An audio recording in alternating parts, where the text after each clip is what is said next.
오늘 읽은 신명기 본문은 다른 사람을 도울 것을 명하면서 1절에서 이렇게 말합니다. 내 형제의 소나 양이 길 잃은 것을 보거든 못 본 채 하지 말고 너는 반드시 그것들을 끌어다가 내 형제에게 돌릴 것이요.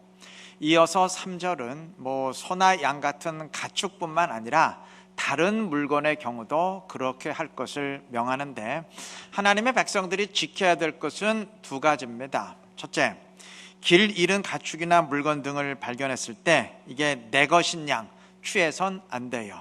물론 본문에 내 것인 양 취하지 말라 그 말은 없지만 그 말이 전제되어 있죠. 주인에게 돌려주어라 그 말 속에 전제되어 있는 거죠. 내 것인 양 취하면 어떻게 주인에게 돌려줄 수 있겠어요? 그거는 세상의 기준으로 봐도, 제가 인터넷 검색해 봤더니 이런 거는 점유이탈물 횡령죄라고 합니다. 그래서 도둑질이 돼요. 그래서야 되겠습니까? 둘째, 그럼 내가 취하는 도둑질만 안 하면 되느냐? 좋다, 내가 비양심적으로 이것을 취하지는 않겠다, 내 도둑질을 안 한다, 그런데 내 거 아니니까 난 신경 안 쓴다, 이렇게 나 몰라라 해서도 안 돼요. 세상의 기준으로는 그게 절대 죄가 되지 않지만 하나님의 백성의 경우는 다릅니다. 하나님이 그렇게 말씀하셨어요. 여러분, 그것을 잃어버린 주인의 입장에서는 얼마나 애가 타겠습니까? 그러니 그 사람의 입장을 생각해서 반드시 습득한 물건은 즉각 주인에게 돌려주던가, 아니면 누가 주인인지 알 수 없는 경우는 자기가 보관하거나 짐승들 같은 경우는 잘 보살피다가 주인에게 꼭 돌려줘라, 그러한 명령입니다. 자, 이건 단순히 도둑질하지 않는 차원을 넘어서 적극적으로 잃어버린 사람의 입장을 헤아리고 도와라, 그런 말이 되겠죠. 하나님의 백성들은 그래야 됩니다. 그리고 그렇게 주인에게 돌려줄 때는 내가 그동안 이 짐승들 잘 보살피면서 사료 먹였으니까 보관비 내시오, 이렇게 요구해서는 안 됩니다. 하나님은 그의 백성들이 돈을 꿔줄 때도 절대 이자를 요구하지 말라 엄히 명령하셨습니다. 자, 이러한 본문의 명령은 달리 말하면 당연한 것을 당연하게 여기라, 그 말이 될 것입니다. 여러분, 내 것이 아닌 것을 내 것인 양 취하지 않는 거, 그러니까 그 사람의 것이니까 그 사람에게 주는 거, 그거 당연한 거 아닌가요? 당연한 거죠. 당연한 거죠. 그러니까 본문의 명령은 달리 말하면 당연한 일을 당연하게 여기고 그렇게 하라, 그 말이 될 것입니다. 근데 문제는 오늘날 세상이 그렇지 못할 때가 참 많아요. 제가 언젠가 거액의 돈을 경찰서에 신고해서 주인을 찾아준 사람과 그 돈의 주인이 서로 보상금 때문에 다퉜다는 기사를 본 적이 있어요.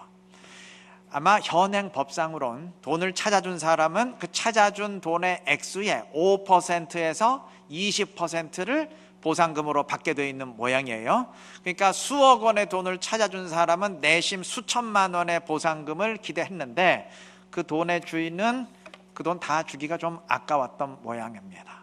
그래서 좀 다툼이 일어났던 것 같아요.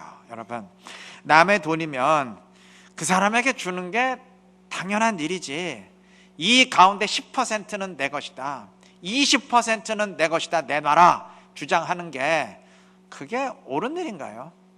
아니죠. 이상한 일이죠. 그런데도 오늘날 세상은 그것을 당연한 권리로 인정하고 그 액수를 법적으로 규정해 놓고 있습니다. 보장하고 있어요. 비정상적인 세상이 되었기 때문입니다. 만약 모든 사람들이 내 것이 아닌 것은 돌려주어야지, 내가 요구하는 건 안 된다, 이렇게 좀 정상적인 사고방식을 지니고 살아간다면 그러한 보상금이니 뭐니 하는 규정 자체가 생겨날 리가 없죠. 근데 사람들이 그렇게 안 하거든요. 그러니까 그러한 법적 제도, 법적 규정이 생겨난 것 아니겠습니까? 가끔 택시 운전사나 지하철 이용객이 승객이 놓고 내리는 거액의 현금 가방을 주인에게 찾아주었다, 그런 기사 볼 수 있을 겁니다. 그러면 사람들은 야, 그 사람 그거 자기가 가져도 현금이니까 모르는데 그래도 돌려준 거 보니까 참 훌륭한 사람이네, 이렇게 칭찬을 합니다. 여러분, 훌륭하다는 것은 당연하지 않다는 의미예요. 왜냐하면 당연한 것은 칭찬의 대상이 될 수가 없어요. 예를 들어서 누군가를 향해 야, 저 사람은 정말 훌륭한 사람이야. 왜 그러는데? 글쎄 말이야, 저 사람은 매일 밤에 잠을 자고 아침에 일어난대. 뭐 이러면서 칭찬한다면 그거 칭찬하는 그 사람이 진짜 이상한 사람이죠. 왜냐하면 사람인 이상 밤에 자고 아침에 일어나는 건 그 지극히 당연한 일이기 때문입니다. 당연한 일은 훌륭한 일이 아니에요. 그 칭찬할 일이 아니에요. 자, 그렇다면 남의 돈을 취하지 않고 주인에게 주는 거, 그게 정말 훌륭한 일인가요? 남의 것을 내 것인 양 취하면 점유이탈물 횡령죄가 되어서 법적 처벌을 받게 되는데, 그렇게 도둑질 안 하는 게 그게 진짜 훌륭한 일입니까? 정상적이라면 도둑질 안 하는 것이 당연한 일이지, 뭐 훌륭하다고 칭찬받을 만한 그런 특별한 일이 아니죠. 내 것은 내가 갖고 그 사람의 것은 그 사람에게 주는 게 그 지극히 당연한 일입니다. 그럼에도 그것을 훌륭하다고 칭찬한다는 것은 그만큼 우리 세상이 당연한 것을 당연하지 않게 여길 만큼 많이 수준이 떨어졌다는 의미예요. 이상한 세상이 되었다는 의미입니다. 네, 그렇습니다. 지금 우리는 당연한 것이 당연하지 않게 여겨지고 반대로 당연하지 않은 것이 당연하게 여겨지는 좀 이상한 세상을 살고 있어요. 많은 경우에. 그러니까 세상이 이상해지다 보니까 우리 머리도 우리 정신도 좀 이상해졌어요. 예전에 미생이라는 TV 드라마가 방영된 적이 있어요. 뭐 전 그 드라마 보지는 못했는데 어느 책에서 그 드라마의 일부를 인용한 적을 제가 읽은 적이 있습니다. 그러니까 그 드라마에서 김대리가 소개팅을 나갔는데, 소개팅이라는 게 젊은 사람들은 맞선 비슷한 거래요. 그런 거예요. 그러니까 소개팅을 나갔는데 소개팅에 나온 그 상대 여자가 김대리에게 내 타입이 아니에요 라고 얘기를 했어요. 그러니까 마음에 안 든다는 얘기죠. 이거 노골적으로 얘기하는 게 아닌데 아마 이 여자도 성격이 좀 그랬던 것 같아요. 근데 이 남자도 좀 이상해요. 그걸 또 왜 그런지도 물었어요. 내가 왜 마음에 안 드는지, 연봉이 작아서인지 키가 작아서인지 아니면 뭐 목소리가 이상해서인지 뭐 헤어스타일 때문인지도 물었어요. 그녀가 답변을 해줬는데 이유는 전혀 다른 데 있었어요. 사람이 별로 이기적이지 않은 것 같아 싫어요. 김대리가 헤어진 다음에 허탈해합니다. 도대체 어떻게 이기적이지 않은 것이 그게 흠이 되는 세상이 되었을까? 여러분, 이기적이지 않다는 것은 남을 생각할 줄 안다는 의미죠. 나만 생각하는 그런 나쁜 사람이 아니란 얘기죠. 착한 사람은 얘기죠. 근데 그게 흠이 된다면 그럼 어떻게 되나요? 우리 전부 다 악한 사람 되어야 되나요? 물론 그 드라마에서 왜 그 여자가 그렇게 얘기를 했는지, 작가가 왜 그렇게 썼는지 뭐 대충 짐작은 돼요. 요즘 워낙 악하게 이익을 추구하는 사람이 많다 보니까 이기적이지 않고 정직한 사람이 손해를 보는 세상이 되었고, 그러다 보니까 이기적이지 않은 사람은 왠지 좀 어리숙하게 보인다는 의미가 될 겁니다. 여러분, 정상적이라면 이기적인 사람이 욕을 먹는 세상이 돼야 돼요. 이기적인 거 굉장히 흠이 돼야 됩니다. 반대로 남을 생각할 줄 아는 사람이, 이 착한 사람이 착하다는 게 굉장한 그 장점이 돼야 돼요. 만약 그게 아니라면, 그래서 이기적이지 못한 것이 뭐 자기 권리도 제대로 행사하지 못하는 어리숙함으로 여겨지고, 착하다는 게 참 연약하기 짝이 없는 그런 무능함으로 비춰진다면 좀 이 세상 굉장히 잘못된 겁니다. 우리 굉장히 좀 비정상적인 세상을 살고 있는 겁니다. 예, 맞아요. 세상 그렇게 됐어요. 인간의 죄성으로 인한 결과입니다. 근데 중요한 게 있어요. 세상이 그렇다 할지라도 신앙의 영역은 그래서는 안 돼요.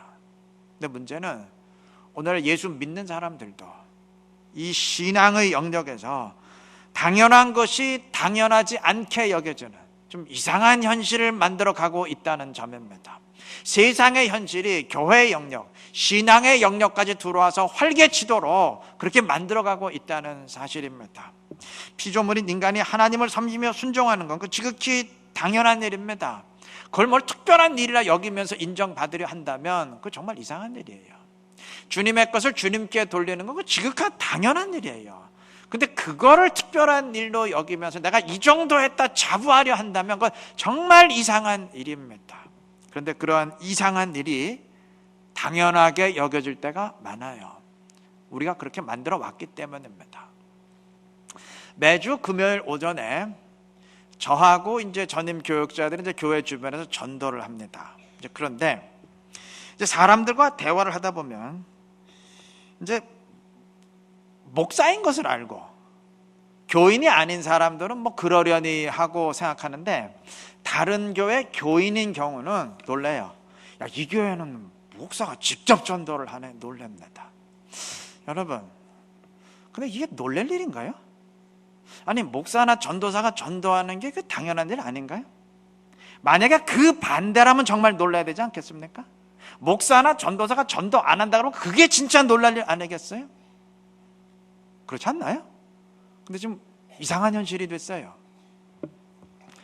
제가 언젠가 어느 교회의 건축 현장 옆에 건축을 반대하는 주민들의 그 플랜카드가 붙어 있는 것을 봤어요. 요즘 공사 현장 옆에 뭐 작폭하라느니 뭐 어쩌느니 뭐 이렇게 반대 플랜카드 붙여놓은 경우 많잖아요. 자, 그런데 대형 병원이나 도서관이 그 지역에 들어선다고 할 때, 또는 지하철역이 그 지역에 들어선다고 할 때 그거 반대하는 주민들의 플랜카드 붙어 있는 거 본 적 있습니까? 아마 없을 겁니다. 왜냐하면 그러한 시설물들은 주민에게 유익이 된다는 것을 알기 때문에 서로 유치하려고 하지, 왜 우리 지역엔 그런 거 안 세우지, 뭐 그래서 반대할까? 아니면 뭐 자기 땅을 빼앗아서 건축한다, 뭐 그래서 반대할까? 그게 아닌 이상 반대하는 경우가 없어요. 자, 그렇다면 교회가 들어서는 것을 반대한다는 건 그건 결국 뭘 의미할까요? 무슨 의미인지 아시겠죠? 그리스도인들이 그리스도인답게 살았다면 이런 일이 벌어질 수가 없어요. 여러분, 정상적이라면 교회가 세워진다고 할 때 주민들이 좋아하고 환영해야 그게 당연한 일입니다. 근데 만약 그게 아니라면 우린 지금 지극히 이상한 현실을 살아가고 있는 거예요. 우리가 그리스도인답지 못했기 때문입니다. 우리가 이러한 현실을 만들어 왔기 때문입니다. 정상적이라면 교회가 많다는 건 감사할 일이에요. 목회자가 많다는 건 축복된 일입니다. 그런데 대한민국의 현실을 보면 선뜻 그렇게 말하기가 힘들어요. 교회 바로 옆이 교회고, 심지어 어떤 경우는 한 건물에 서로 다른 층의 교회가 들어선 것을 보면서 가슴 뿌듯해할 사람보다는 야, 우리나라 참 축복됐다, 그냥 가슴 뿌듯해할 사람보다는 왠지 씁쓸해할 사람이 훨씬 더 많을 겁니다. 계속 늘어나는 목사의 수를 보면서 할렐루야 할 사람보다는 야, 이건 좀 아닌 것 같은데 갸우뚱할 사람이 아마 훨씬 더 많을 겁니다. 왜 이런 현실이 만들어지고 있는지는 이게 대한민국 교회의 수치이기 때문에 제가 뭐 말을 안 하겠습니다. 말 안 해도 다 아실 테니까. 여러분, 정상적이라면 감사와 찬양이 나와야 될 현실이 되레 한숨이 나오는 현실이 됐어요. 우리가 그렇게 만들어 왔기 때문입니다. 여러분, 그리스도인이라면 정상적인 현실, 당연한 현실을 만들어 가야 됩니다. 우리 스스로가 당연한 것을 당연하게 여기며 살고, 반대로 당연하지 않은 것은 당연하지 않다고 여기며 살 때 그러한 현실이 만들어지는 줄로 믿습니다. 은혜를 받았으니 감사하는 거 당연한 거죠. 하나님 나라 백성이 되었으니까 그 나라 법대로 살면서 세상과 구별되는 거고 당연한 거죠. 주님이 말씀하셨으니까 그대로 순종하는 것, 그거 당연한 거죠. 신앙이 물론 윤리나 도덕은 아니지만 말씀대로 살아가면 당연히 윤리 도덕적 수준이 높아질 수밖에 없어요. 그래서 안 믿는 사람들의 기준으로 봐도 칭찬받을 만한 거 당연한 겁니다. 그러한 당연한 현실을 우리가 만들어 가야 되지 않겠습니까? 이런 현실은 인위적으로 만드는 게 아니에요. 우리가 당연한 것을 당연하게 여기며 살아갈 때 자연적으로 그러한 현실이 만들어지는 줄로 믿습니다. 이 사실 명심하시고 당연한 것을 당연하게 여기며 당연한 일 당연하게 하면서 살아가시기를 바랍니다. 그래서 당연한 현실, 정상적인 현실을 만들면서 하나님의 뜻을 이루고 주님을 기쁘게 할 수 있는 지혜롭고 복된 우리 이루는 교회 모든 성도님들 되시기를 바랍니다. 본문 4절은 이렇게 명령합니다. 네 형제인 나귀나 소가 길에 넘어진 것을 보거든 못 본 채 하지 말고 너는 반드시 형제를 도와 그것들을 일으킬지니라. 이것은 짐을 싣고 가던 짐승이 넘어졌을 때를 말합니다. 이런 경우 싣고 있는 그 물건들 때문에 짐승이 쉽게 일어서질 못해요.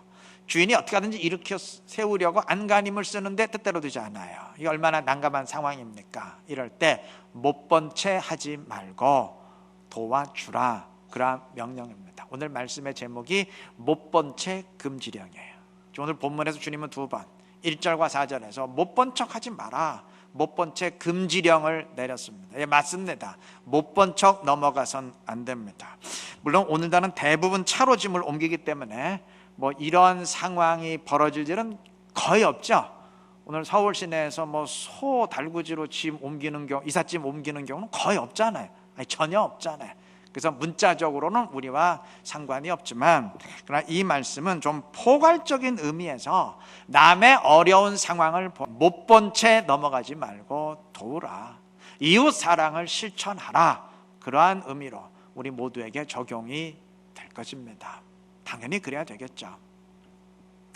이 땅의 모든 민족들 가운데 가장 돈에 민감하고 철저한 민족이 유대인, 그러니까 이스라엘이라고 합니다. 여하튼 유대인들은 어릴 때부터 아이들에게 돈에 대해 가르치는 것으로 유명해요. 뭐 그러다 보니까 종종 유대인들은 돈만 하는 민족이다 오해받을 때가 많죠. 그 베니스의 상인에 나오는 그 돈만 하는 수전노 샤일록이 있어요. 그 사람도 유대인으로 나옵니다. 자, 그런데 그렇게 쩌한 사람들이지만 오늘날 지구상에서 다른 사람을 돕는 기부를 가장 많이 하는 사람들이 유대인들입니다. 미국의 기부 문화가 어마어마한데 그 미국 전체의 기부금의 절반 훨씬 이상을 유대인들이 담당한다고 합니다. 그 사람들이 그렇게 자기의 것을 나누는 이유가 물론 여럿 있겠지만 그 가운데 가장 근본적인 이유는 다른 사람의 어려운 상황을 절대 모른 척하지 말라, 이 하나님의 명령 때문입니다. 뭐 유대인들이라 그래서 우리가 무조건 본받아야 되는 것은 물론 아니겠지만 이 모습은 좀 본받을 필요가 있습니다. 사실 그들이 따르는 구약의 말씀이 우리 역시 따라야 될 하나님의 말씀 아니겠습니까? 신약도 그렇게 말씀하셨잖아요. 선한 사마리아 사람의 비유에서 강도 만난 자를 못 본 채하고 지나치는 제사장이나 레위 사람들처럼 하지 말라, 그게 주님의 명령 아닙니까? 하나님을 사랑하되 이웃을 네 몸처럼 사랑하라, 그게 주님의 분명한 명령 아니겠습니까? 순례자라는 그 톨스토이의 단편 소설이 있어요. 예핌과 예리세이라는 두 사람이 예루살렘으로 성지 순례를 떠났는데 가는 도중에 굶어 죽어가는 한 가족을 발견하게 됩니다. 예리세이는 잠시 그들을 돕고 가려다가 그냥 결국 거기 계속 머물면서 그 사람들 돕게 돼요. 그러면서 예리세이는 가져왔던 돈도 다 써버리고 배도 놓치게 돼서 결국 성지순례는 포기하고 집으로 돌아가게 됩니다. 자, 반면 성지순례를 계속한 예핌은 예루살렘에 도착합니다. 그리고 예배를 드리는데 맨 앞에 예리세이가 앉아있는 것이었어요. 반가운 마음에 그를 만나려 하지만 사람들에 밀려서 만나지를 못합니다. 그렇게 성지순례를 끝내고 돌아오는 길에 예핌은 친구 예리세이가 돌보아 주었던 가족들을 만나게 되고 그로부터 예리세이가 베푼 사랑에 대해 듣게 됩니다. 그리고 자신도 예리세이처럼 그들을 돕기 시작합니다. 그런데 잠시 도우려 했던 예핌은 점점 더 도울 일이 많아지는 상황에 당황하게 됩니다. 그래도 그는 결심합니다. 그래, 내일은 땅을 도로 찾아주자. 그 다음엔 말도 사주고 포도주도 사주자. 네, 결심합니다. 그러면서 그는 이렇게 말해요. 바다 건너편에 있는 그리스도를 찾아가기 위해서 내 안에 있는 그리스도를 무시해서는 안 되지. 저는 이 말이 가슴에 와닿았어요. 예, 맞습니다. 먼 곳에 그리스도를 찾아가기 위해서 내 안에 그리스도를 잊어서는 안 됩니다. 하늘의 그리스도를 찾으면서 내 주변의 그리스도를 외면해서는 안 됩니다. 지금 이게 무슨 말인가 하실 텐데 주님이 직접 그렇게 말씀하셨어요. 마태복음 24장 40절에서 주님은 말씀하십니다. 여기 내 형제 중에 지극히 작은 자 하나에게 행한 것이 곧 내게 한 것이라. 이건 마지막 날 주님이 의인들에게 하시는 말씀이에요. 너희가 내가 줄일 때, 내가 목마를 때, 내가 병들었을 때, 내가 헐벗었을 때 돌봐주었다. 그때 의인들이 질문해요. 우리는 이 땅을 살 때 주님 만난 적이 없는데 우리가 언제 주님을 도왔단 얘기인가요? 그때 주님이 하신 말씀입니다. 이 땅에 지극히 작은 사람 하나에게 한 것이 곧 나에게 한 것이다. 그 말이에요. 여러분, 우리가 못 본 척 외면했던 자들, 그들이 곧 그리스도입니다. 우리가 하늘의 주님은 찾으면서 내 주변의 주님은 배척하는 그러한 삶을 살지는 않았는지 반성해 보아야 되지 않겠습니까? 그리스도인이라면 주님을 찾고 만나기를 원합니다. 그런데 주님은 늘 우리를 방문하십니다. 물론 성령으로 찾아오십니다. 그런데 때로는 사람으로 찾아오십니다. 때로는 주님을 모르고 죽어가는 영혼으로, 때로는 나의 관심과 위로가 필요한 사람으로, 때로는 경제적 어려움에 허덕이는 사람으로 나를 찾아오실 수 있습니다. 작은 자 하나에게 한 것이 곧 나에게 한 것이다. 곧 그러한 의미가 아니겠습니까? 주님을 찾는다고 하면서 정작 나를 찾아오시는 주님은 외면하는 그러한 사람이 되어서는, 그런 이율배반적인 사람이 되어서는 안 될 것입니다. 지난주 오후 예배 후에 말레이시아 선교훈련원의 선교사님을 모시고 그 훈련원 사역에 대한 브리핑을 이제 저와 당회원들이 들었습니다. 그 선교훈련원은 이제 군대로 따지면 논산훈련소와 같아요. 그러니까 GP 선교회에 소속된 모든 선교사 지망생들은 이제 그곳에 가서 5개월 동안 훈련을 받으면서 앞으로 자신이 갈 이제 선교지도 결정을 하고 또 그에 따른 실제적인 준비도 이제 하게 됩니다. 그런데 훈련 프로그램 가운데 인격 훈련이 있었어요. 선교사가 영성은 뛰어난데 인격은 그렇지 못한 경우가 있기에 인격 훈련이 필요하다는 설명이었습니다. 물론 인격 훈련이 필요하겠죠. 자, 그런데 엄밀히 말하면 영성은 뛰어난데 인격은 그렇지 못하다는 것은 그건 사실 말 자체가 성립이 될 수 없어요. 물론 인격 자체가 영성은 아니지만 영성은 반드시 인격을 포함하기 때문입니다. 사람이 늘 자기만 하는 그 이기적인 사람인데, 뭐 남들이 어떻든 늘 몸보청하는 사람인데 영성은 뛰어나다? 그건 있을 수 없어요. 사람들로부터 평판이 안 좋은데, 교인들로부터 평판이 굉장히 안 좋은데 뭐 하나님께는 칭찬받는 사람이다. 그건 새빨간 거짓말이에요. 구조적으로 있을 수 없는 일입니다. 사람에게 베풀고 도우라는 것이 하나님의 엄한 명령이고 사람을 사랑하라는 것이 하나님의 뜻인데 그 하나님의 말씀을 노골적으로 무시하면서 어떻게 영성이 뛰어난 사람이 될 수 있고 어떻게 하나님께 칭찬받는 사람이 될 수 있어요? 그건 완전한 착각입니다. 위선입니다.